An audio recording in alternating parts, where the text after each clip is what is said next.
¿Qué tal? Hola. Último capítulo, capítulo 6, cómo comprar propiedades con dinero en los bancos. Capítulo que me encanta. Hay mucha gente que me contacta y me dice, Leandro, ¿puedo comprar una hipoteca? ¿Puedo comprar una propiedad con hipoteca desde cualquier parte del mundo? La respuesta es sí, puedes. Así que en este capítulo te voy a dar las claves de cómo poder hacer para conseguir esa hipoteca, cuáles son los bancos que están dando hipoteca, y me gustaría que si tienes alguna pregunta o duda, te suscribas a mi canal y me escribas por mensaje, me digas, Leandro, mira, tengo esta pregunta, me puedes ayudar con esto y estaremos encantados de orientarte y ayudarte para que puedas generar ingresos pasivos y, por qué no, jubilarte joven, que eso es lo que todos buscamos, ¿no? Bueno, yo soy Leandro Tomeo.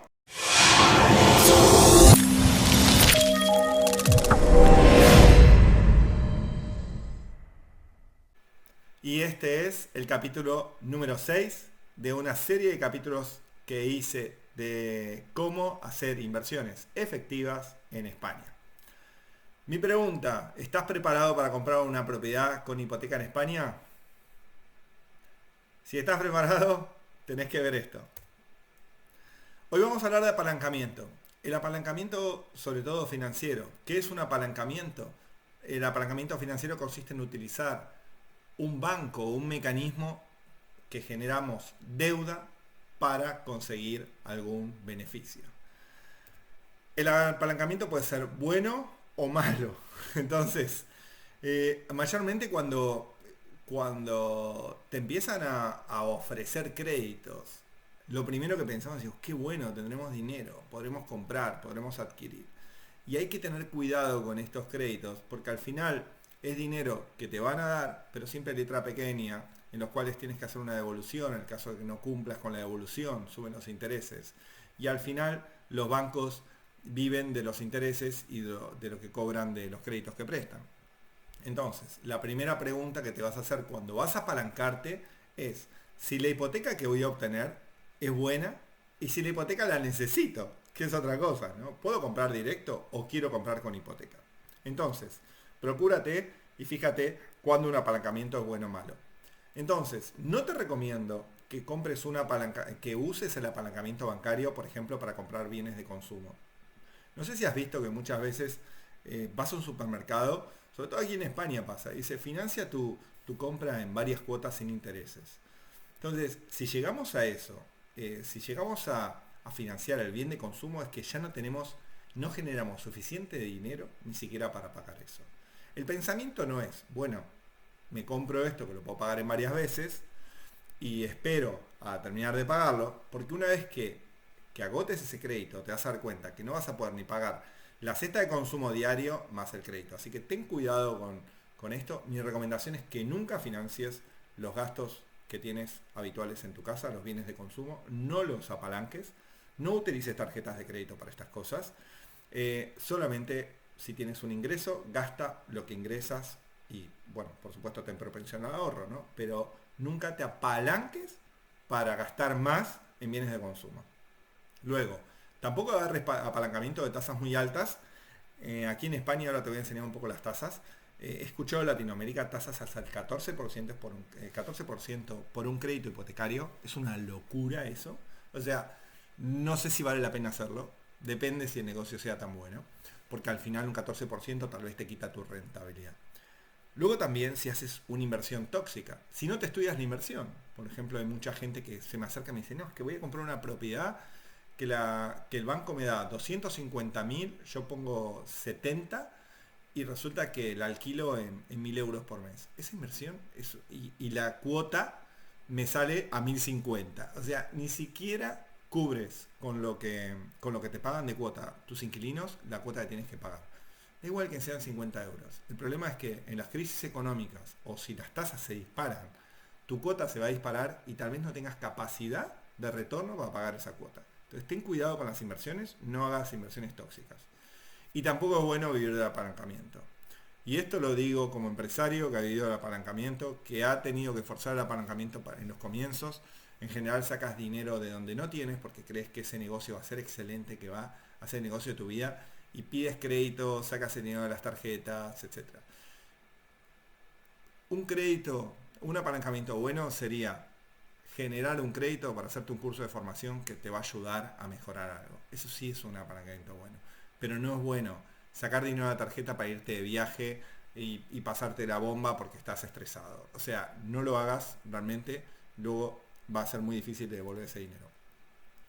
Cuando sí te digo que busques apalancamiento, por ejemplo, pedir un apalancamiento para un bien rentable, o sea, si compramos una propiedad y pedimos un apalancamiento al 50% y la cuota es del 50% de lo que nos paga el inquilino, te lo recomiendo que lo hagas. Buscar tasas bajas de crédito, lo máximo posible. En España hay otra ventaja, que por ejemplo tú sacas una hipoteca y luego hay otros bancos que te compran tu hipoteca. Entonces tú podrías conseguir una hipoteca al 3,50 y luego vender esa hipoteca a otro banco que te la deja al 2,90 o al 2,50.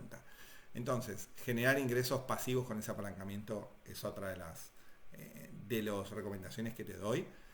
Crear un emprendimiento, por supuesto. Si lo tienes claro y le metes la pasión y sabes que te va a ir bien, ¿por qué no pedir un crédito para ese emprendimiento?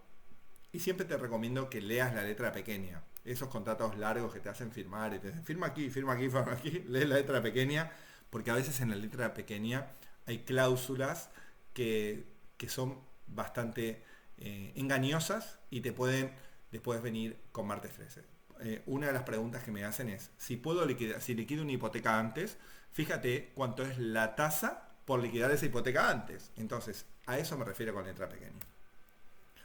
Aquí en España existe lo que se llama el SIRVE, que es la información de la tasa de endeudamiento que tienes. Entonces, cuando vas a pedir un crédito hipotecario, lo primero que te van a pedir es el SIRVE, que le piden al Banco de España qué deudas tiene tu persona. Entonces, con estas deudas, el banco va a hacer un porcentaje y va a decir si te presta el dinero o no. Así que, si estás preparado para pedir dinero, acuérdate que tienes que saber si tu SIRVE está en buen estado. ¿Por qué pediríamos una hipoteca en España? Primero, son todas ventajas. Estabilidad a largo plazo. Nosotros llevamos con la moneda euro muchos años y como sabes es una de las monedas más fuertes y más estables del mundo. Estabilidad a largo plazo, puedes pedir una hipoteca a 25 o 30 años y no te encontrarás con sorpresas, ¿sí? Estamos viviendo momentos de tasas muy bajas, se está intentando generar consumo y que la gente genere gasto, entonces las tasas están muy bajas y luego también pertenecemos a la Comunidad Europea. Como saben, somos un montón de países que luchamos y tenemos una economía muy muy fuerte que nos ayudamos entre todos para que esto siga prosperando. Tipos de hipoteca. Las hipotecas que se ofrecen para extranjeros no residentes son de tipo fijo. Es complejo sacar una hipoteca variable. Las tasas actualmente están desde el 1,50, a veces te dan 1,40, al 4%. Usualmente te vas a ir al más alto, 3,50. ¿Vale? Te lo digo porque si no te conocen y te van a la primera hipoteca, el banco va a intentar sacar lo máximo. ¿Vale? Y luego también tenemos en España las hipotecas variables, igual que en cualquier parte del mundo, lo único que estas hipotecas variables se las suelen dar a residentes. La hipoteca variable tiene una ventaja, es que va de acuerdo al Euribor, que es la tasa que sale del dinero que se presta en los bancos, dice a qué tasa se prestan ese dinero, y usualmente te dicen, bueno, te prestamos este dinero a Euribor más 0,5. Entonces, ahora, en este último año, el Euribor estuvo negativo y las tasas realmente son muy, muy bajas de intereses. ¿Es ventajoso? Sí. A corto plazo sí, a largo plazo depende. Si hay una variabilidad en el Euribor, en el dinero que se presta entre los bancos en la Comunidad Europea, puede ser que al final se incremente mucho tu cuota. Financiación. Si eres extranjero, la financiación máxima que te dan es del 60% de la hipoteca. A veces conseguimos un 70%, pero tienes que pensar que es un 60%. Entonces, muchas de las preguntas me hacen, Leandro, ¿cuánto dinero tengo que tener si voy a pedir un crédito hipotecario? Si la vivienda es de 100.000 euros, tienes que tener ese 40%, 40.000, más el 10% de los gastos, 50.000. El banco te puede ser que te preste unos 60.000 y ahí tienes tu número. Entonces, que sepas que ningún banco te va a dar como inversor no residente para la compra de la segunda vivienda, porque nunca lo toman como la primera vivienda, más de un 60% si no te conocen. ¿Vale? ¿Qué bancos dan hipotecas para extranjeros? Pregunta que me hacen mucho. Primero y principal, tienes que saber que el sistema bancario en España es muy fuerte. ¿Vale? Los bancos no solamente dominan los créditos, sino que tienen participaciones en grandes compañías en España, como son Movistar, como empresas del sector Iberdrola, empresas de la luz, del gas. O sea, participan en otras empresas. Entonces, los bancos son muy fuertes. Actualmente, CaixaBank, que se ha unido con Bankia, ha pasado al primer puesto en España, tiene hipotecas para extranjeros. Luego Santander y BBVA, son los 3 bancos más grandes. Personalmente, mi recomendación es que te vayas a bancos bien grandes cuando vayas a pedir una hipoteca. No te vayas a bancos online o bancos pequeños, porque realmente no tienen esa capacidad de valorar una hipoteca para un extranjero. Así que, en orden, yo diría Santander, CaixaBank y BBVA. Te puedes meter online y puedes hasta solicitar hipotecas. Si no, me contactas a mí y yo te paso los contactos de cómo hacerlo. Hipotecas para no residentes. Si no resides en España, estás consiguiendo hipotecas hasta el 60%.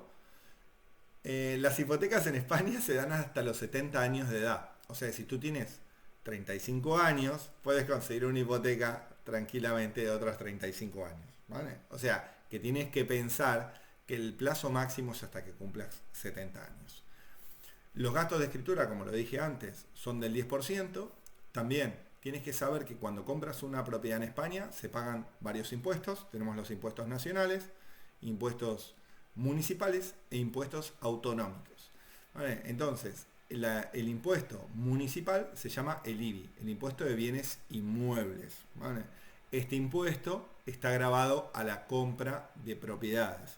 Entonces, ese impuesto suele ser un porcentaje y se paga anual a los propietarios de viviendas en España. Entonces, además de comprar la propiedad, por año tendrás que pagar 2 cosas. Uno, el impuesto de bienes inmuebles y la comunidad. La comunidad, si es una comunidad de vecinos, tienes que pagar comunidad. Si es una propiedad única, en vez de pagar comunidad, pagas el impuesto de tasa de basura, recogida de basura por la casa. ¿Vale? Usualmente en la tasa de basura está metida en la comunidad cuando estás en un edificio.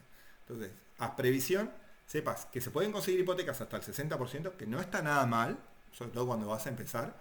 Nadie compra propiedades sin ahorro, sobre todo cuando va a empezar, o sea que tienes que tener ahorrado dinero. 70 años de edad máximo. Gastos de escritura del 10% aproximadamente, depende de la comunidad, pero tienes que hacer un cálculo de un 10%. El IBI, impuesto de bienes inmuebles, y la comunidad. Condiciones para que tenga una hipoteca. Tener ahorrado al menos el 30% del valor del inmueble. Aquí hablamos de un 60%, o sea, te recomiendo que tengas el 40%, no el 30%. El 30% es mínimo, ¿vale? Tal vez podemos conseguir un 70%, pero vamos a intentar conseguir un 40%. Y conseguir una cuota mensual inferior al 35% de tus ingresos. Esto quiere decir que si de todos tus ingresos que puedas demostrar al banco, dices, mira, yo genero unos 1.000 euros por mes de ingresos, ¿sí?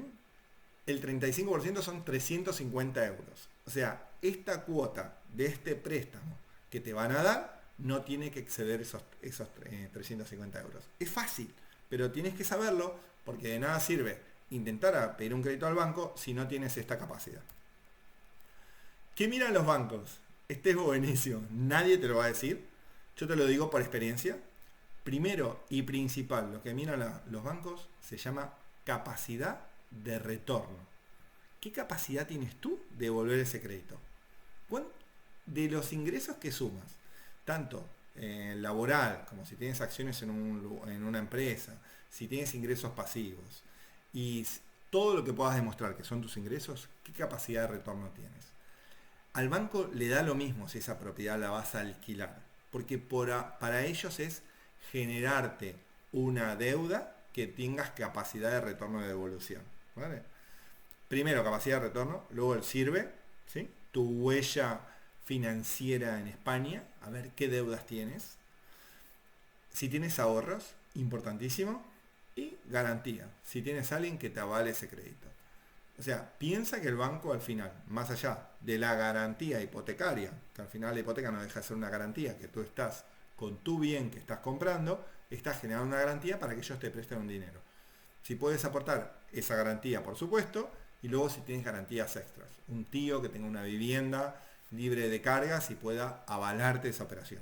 Genial, los bancos encantados. O sea, el banco, cuanto más garantías tiene, más posibilidades tienes que tener en la hipoteca. Porcentaje de financiación. Antes del 2008, de la crisis económica, se veía un porcentaje. Ahora está bien estipulado, y es que cuando tú compras una vivienda y ves una vivienda, imagínate, vale 100.000 euros. El banco, vas a pedir la hipoteca y el banco manda a una empresa para que lo tase. Una tasación tiene que ser una empresa homologada por el Banco de España. La eligen ellos. Te cobran la tasación, por supuesto, va el tasador y el tasador dice que esa vivienda de 100.000 realmente él la valora en 120.000. Tú vas a pedir un 60% de hipoteca, el banco te va a dar el 60% del precio más bajo entre los dos. Entonces, te va a dar 60.000 euros. ¿Vale? Has logrado el objetivo. El problema va si en el caso que tu vivienda quieras comprarla por 100.000 y el tasador te la tasa en 80.000. O sea, el banco te dará el 60% de esos 80.000.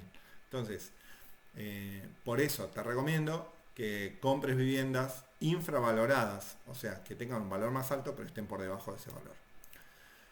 Hay otro impuesto que se llama actos jurídicos documentados. El acto jurídico documentado es cuando tú compras con una hipoteca, se hace un nuevo documento, que es el documento hipotecario. Por un lado tienes la compra o venta del inmueble y el documento de hipoteca.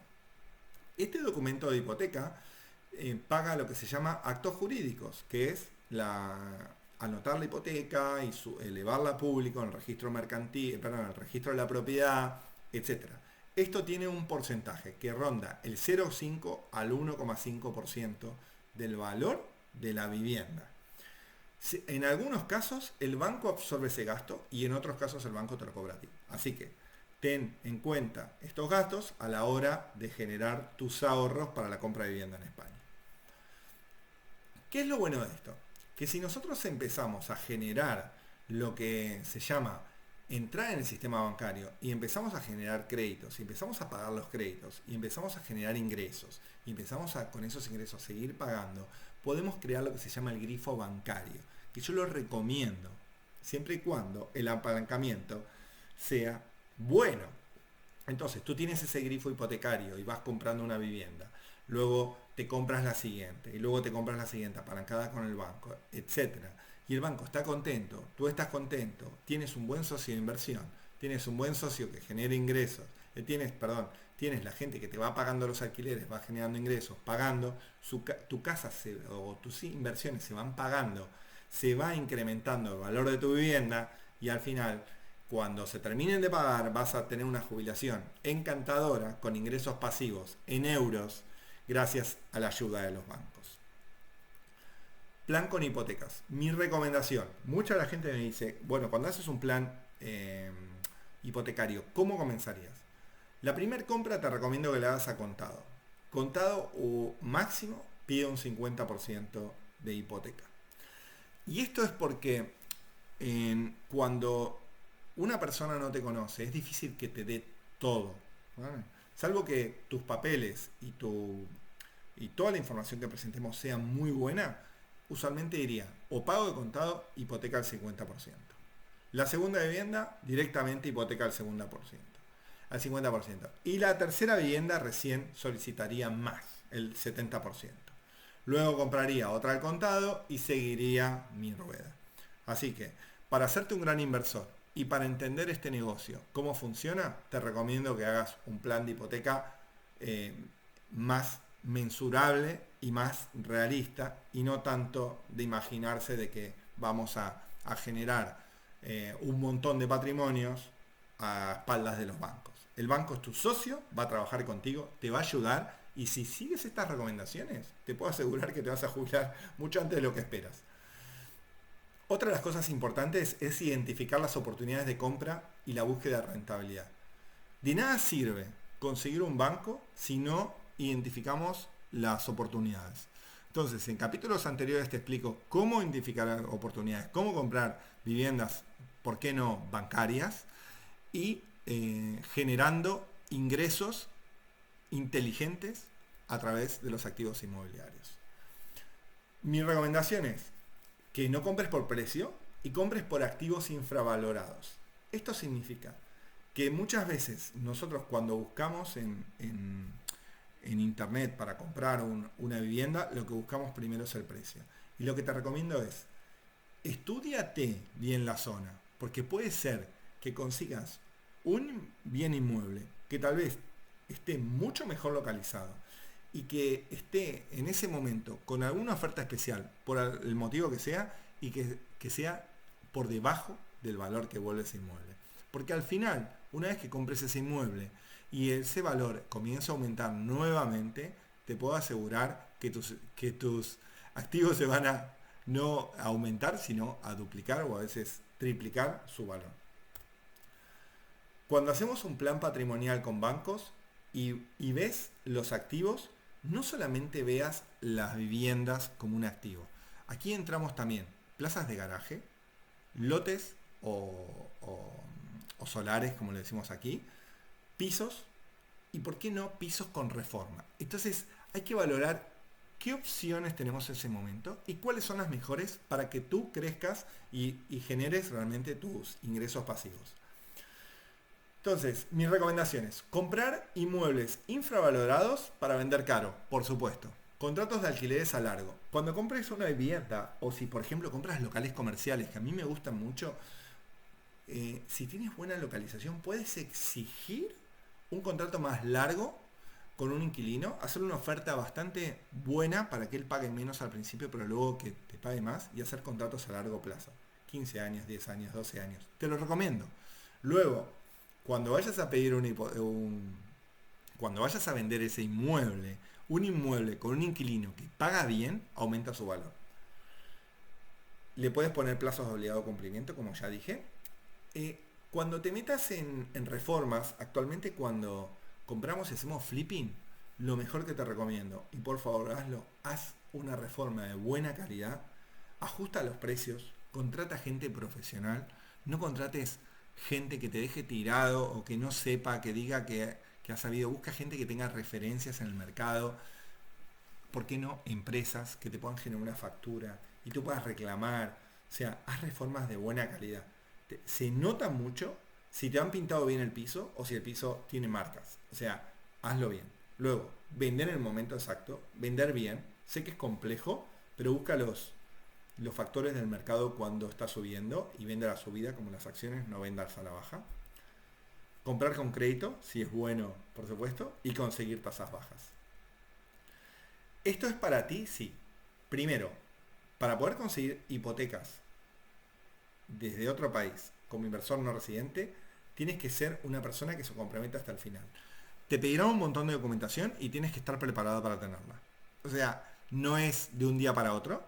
Funciona, a veces es más rápido, pero tienes que estar preparado con eso. Tienes que ser una persona organizada con tus papeles. O sea, tienes que tener toda la información. Sé que seguramente si me estás escuchando entiendes lo que te digo. O sea, tienes que tener toda la información bien organizada. Que tengas capacidad de retorno, como bien dije. Y encima, si perteneces a alguno de los países que tiene convenio con España, súper rápido. O sea que contáctame y te voy diciendo qué países tienen convenio. ¿Ahora estás preparado para comprar una propiedad con hipoteca en España? Espero que sí, que te animes. Te recomiendo, España es un lugar increíble para invertir. Como muchos de los que me conocen saben que vivo en Costa del Sol, un lugar que tiene playa todo el año, buena temperatura, muchos turistas que vienen, gente de extranjero que compra, las inversiones han subido este año, los precios han subido y creemos que van a seguir subiendo. Así que cualquier duda o pregunta me puedes contactar por redes sociales y muchas gracias.